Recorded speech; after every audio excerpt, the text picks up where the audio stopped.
नमस्कार शेतकरी बंधू आणि भगिनींनो. तर आपली एक चूक बघा किती महागात पडती. तर सकाळी मी शेडमध्ये आले त्यावेळेला आहे ना कुंडीची पिल्लं अचानक कमी झाली म्हणून मी चेक केलं. तर चेक करत असताना आहे ना आपली 6 पिल्लं आहेत ना आज उंदरांनी आहे ना त्यांना बाजूला नेऊन पार त्यांचं हे केले.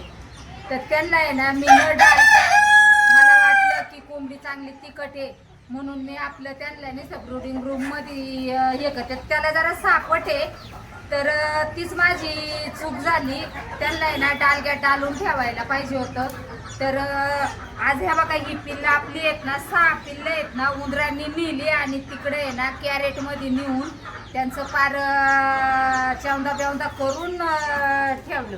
सकाळी आले मी पिल्लं मोजते तर आपली 13च पिल्लं होती. त्यातली 6 पिल्लं आहेत ना उंदरांनी नेली.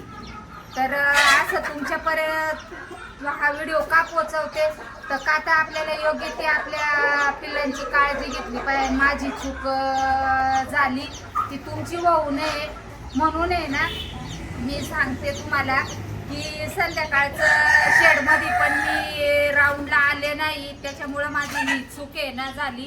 तर ती तुमच्याकडून होऊ नये म्हणून हा व्हिडिओ तुमच्यापर्यंत पोचवते.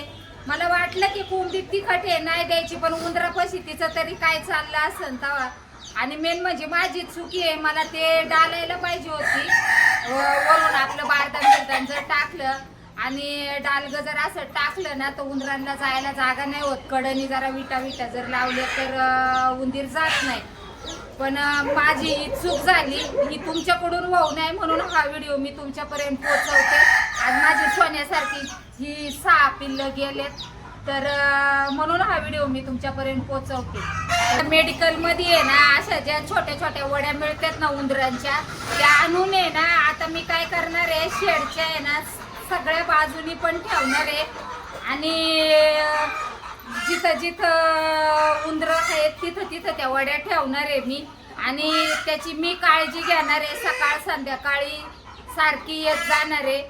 तर तुम्ही पण काळजी घ्या आणि योग्य ते नियोजन करा आणि पहा काय होतंय ते. तर आम्हाला कमेंटद्वारे पण सांगा. तर व्हिडिओ जर आवडला असेल तर व्हिडिओला जास्तीत जास्त शेअर करा की अशी चुकी होऊ नये. कुणाचीच नाही होऊन असं नुकसान पण कुणाची होऊ नये. तर व्हिडिओ जर आवडला असेल तर व्हिडिओला सबस्क्राईब करा. धन्यवाद.